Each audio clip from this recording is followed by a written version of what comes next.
Evitare che Treviso, da sempre moderata, finisca in mano alle sinistre o ai grillini. È questo l'obiettivo che ha spinto Massimo Zanetti a candidarsi alle prossime elezioni comunali.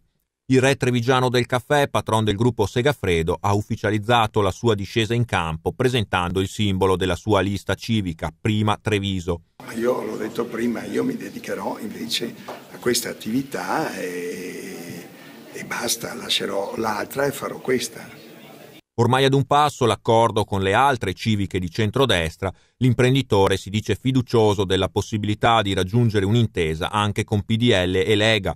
Restano da convincere alcuni giovani duri e puri, spiega, che credono ancora che andando da soli si possa vincere. Non costituisce un problema invece Giancarlo Gentilini, che secondo il 65enne industriale, anche in virtù della loro amicizia di vecchia data, avrebbe già assicurato la disponibilità a fare da vice. Voglio dire, noi siamo una lista di amministratori, non politici e che non vogliamo fare politica, cioè non si può amministrare una città seguendo le logiche dei partiti politici. Si amministra una città per quelle che sono le reali esigenze della città, indipendentemente dal colore, dall'antipatia che è una persona per un'altra, non so spiegarmi, spero di essere stato chiaro, no? No, ripeto, c'è all'interno dei due partiti ci sono i duri e puri che sono convinti che anche correndo da soli possono vincere.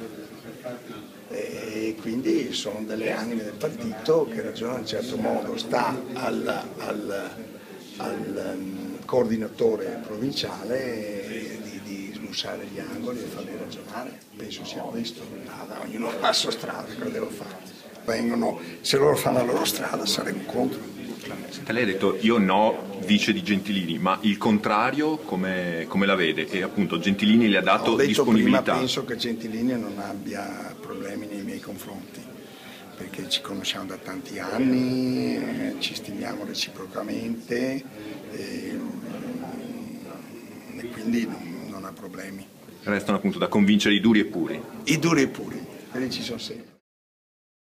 Nelle prossime settimane Zanetti svelerà programma e composizione della lista. Al suo fianco, tra gli altri, l'ex presidente del Tribunale Giovanni Schiavon e il giornalista Prando Prandi.